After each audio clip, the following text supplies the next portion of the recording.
When you picture the old American frontier, you imagine dust drifting across empty plains, rivers flashing beneath mountain light, and men standing knee-deep in cold water, staring into the earth as if it might answer them. You hear the clink of metal on stone, the low murmur of hope, and the quiet dread that comes with gambling everything on a rumor. In that soundscape, somewhere between ambition and desperation, the California Gold Rush was born. Before we dive into the full story, answer this in the comments right now. If you were alive in 1849, would you have chased gold west? Or stayed home and built a life where you stood? And while you're here, make sure you subscribe to Echoing Westwinds so you never miss a journey into the hidden corners of frontier history. In the winter of 1848, California was not yet the land of instant dreams it would become. It was a quiet frontier, recently wrested from Mexico, sparsely populated, distant from power, and barely governed. The rivers ran cold and clear through valleys known mostly to indigenous peoples and a scattered handful of settlers, missionaries, and soldiers. That quiet ended on January 24th, when a carpenter named James Wilson Marshall bent over the American River near John Sutter's sawmill and noticed something bright catching the sun. What Marshall lifted from the riverbed was small, almost unimpressive. A few flakes of metal. But those flakes would ignite one of the greatest migrations in human history and transform California from a remote territory into the center of the world's imagination. Marshall's discovery at Sutter's mill would become legend. But it was not the first time gold had been found in California. Years earlier, Mexican and indigenous workers had uncovered traces of gold in places like Placerita Canyon. Those discoveries were deliberately hushed. Officials feared chaos, lawlessness, and the collapse of fragile settlements. Gold was dangerous knowledge. That danger proved unavoidable. John Sutter, the man whose land would become synonymous with the discovery, was not a miner or a dreamer of sudden wealth. He was a builder, a Swiss immigrant who envisioned California as an agricultural empire. Sutter had carved out a personal kingdom in the Sacramento Valley. He owned land, livestock, mills, and laborers. His sawmill in the Sierra foothills was meant to support farms, fences, and trade.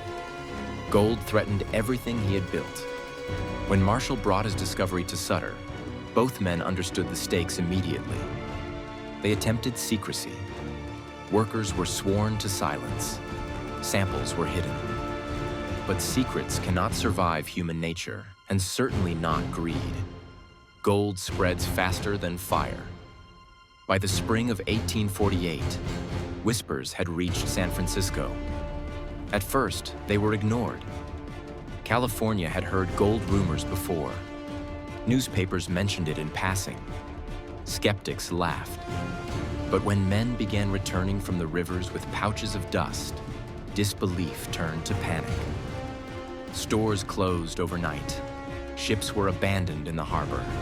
Entire towns emptied as men grabbed shovels and fled inland. San Francisco, once a struggling port, became a ghost city in a matter of weeks. By summer, California was in the grip of a fever. The early miners of 1848 were not yet the legendary 49ers. They were local settlers, soldiers, ranchers, and laborers who dropped their trades and rushed to the rivers. Using little more than pans, knives, and crude wooden tools, they pulled astonishing wealth from the earth. Some earned a full ounce of gold a day. Others found nothing. Fortune was arbitrary, cruel, and intoxicating. Gold camps sprang up wherever rumor pointed. Names like Coloma, Mormon Island, Hangtown, and Sonora appeared almost overnight. These were not towns so much as explosions of humanity. Tents, shacks, saloons, and gambling tables thrown together in mud and dust. Law barely existed. Justice was swift, often violent, and deeply unequal. As word spread east, the world began to move. By late 1848, news of California gold reached Washington. When President James K. Polk held up gold dust before Congress in December, the final barrier collapsed. The rumor became truth. The truth became hysteria. Men sold farms for pennies. Merchants liquidated businesses. Families were abandoned. Thousands decided, often in a single night, that their lives would be remade by gold. In 1849, they came.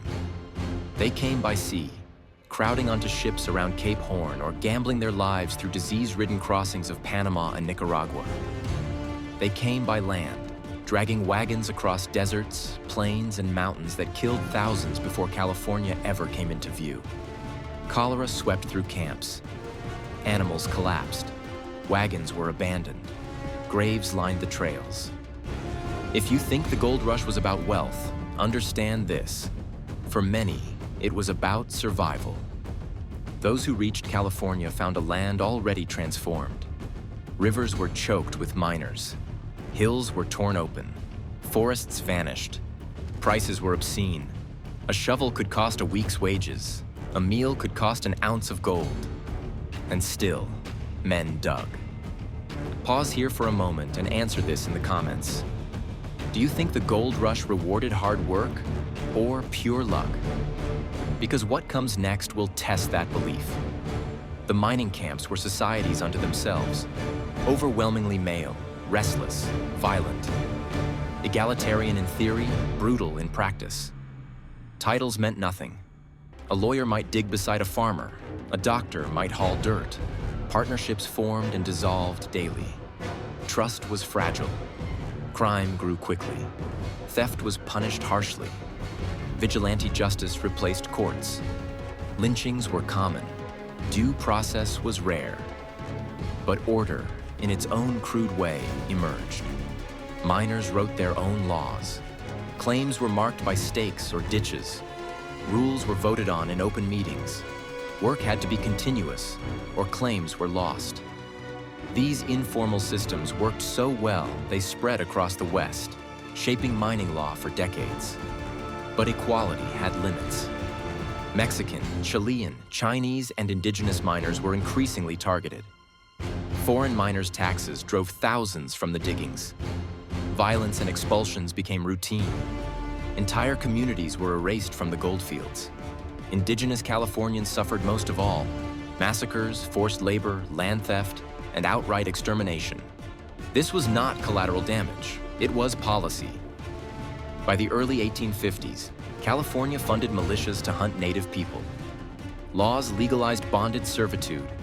Governors openly called for extermination. Tens of thousands died. The gold rush built fortunes on blood. And still, men kept coming. As surface gold dwindled, mining evolved. Pans gave way to rockers. Rockers gave way to sluices. Sluices gave way to hydraulic mining. High-pressure water cannons that tore entire hillsides apart. Rivers ran thick with mud and mercury. Valleys flooded. Farmland downstream was destroyed. The land itself paid the price. Yet the gold rush did not only destroy, it created. Towns stabilized. Camps became cities. San Francisco rose from ashes again and again. Sacramento became a hub. Roads, ports, and railroads followed gold. California leapt from obscurity to statehood in under 2 years. Industries bloomed around mining. Farming fed miners. Shipping carried goods. Banking, insurance, and trade flourished. Even those who never touched gold grew rich supplying those who did. Ironically, the men who discovered gold fared the worst. James Marshall died poor and forgotten. John Sutter lost everything: his land, his labor force, his dream. Gold had destroyed the very men who found it. By the mid-1850s, the fever began to cool. Easy gold was gone. Corporations replaced individuals. The age of the lone prospector faded into memory. But the legacy endured. California's identity was forged in that chaos. The belief in sudden reinvention. The myth that one bold move could change everything. That idea never left. You can see it today in startups, speculation, land booms, and dreams sold overnight. California never stopped chasing gold. It just changed the form. The gold rush remade America. It shifted global trade. accelerated westward expansion, fueled industrial growth, and exposed the darkest contradictions of ambition and morality. It promised freedom. It delivered fortune for a few. It delivered suffering for many. And yet, people still ask the same question the miners asked in 1849. What if I'm the one who strikes it rich? That question, more than gold itself, is the true legacy of the California Gold Rush. If this journey through the fever, the violence, and the transformation of the Golden State gave you a new perspective, subscribe to Echoing Westwinds. We tell the stories beneath the legends, the ones history rarely slows down enough to explain.